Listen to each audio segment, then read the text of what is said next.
petrification of the feeling self. So this sense of embodiment, this sense of beingness, this sense of ontological self called your budding beauty, called your emerging self, feeling real alive, the golden ball. And we're meant to live from this kind of feeling self kind of place. Our morality, our ethics, our virtue, our feelings, we live there. We live there, right?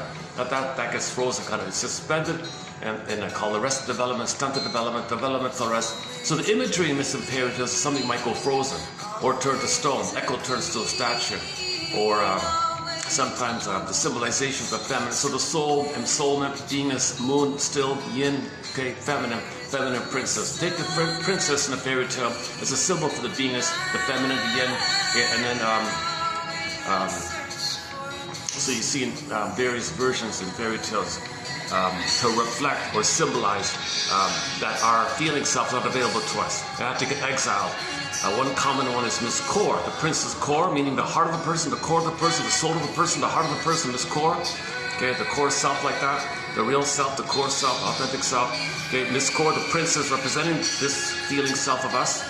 Okay, Earth opens up, she gets pulled down. So the Earth, you see this chasm, also known as the gap.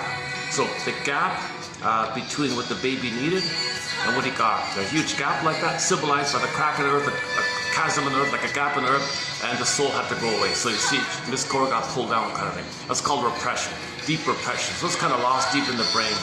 It's recorded, our budding beauty is undeveloped, it's hidden, it's exiled, it's hidden, and in the imaginal world it can go fly away. So the princess, in some versions, the princess morphs into a bird and flies away. So it's really kind of going on out with or bring back a know not what.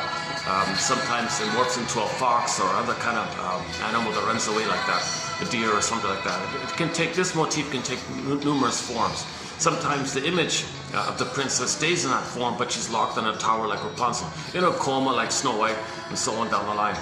So that's the opening premise here, that we're born embodied, we're born with a budding beauty called an emerging self, a feeling self, feeling real alive, that hum within called enchantment and embodiment like that.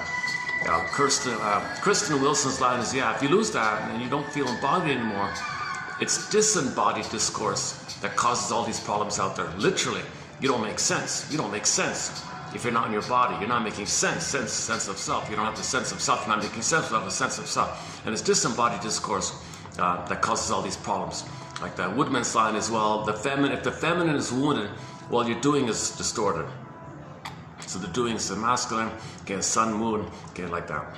So the doing is kind of like grasping, repeating the past. The doing is called repetition compulsion, symbolic acting out, blowing up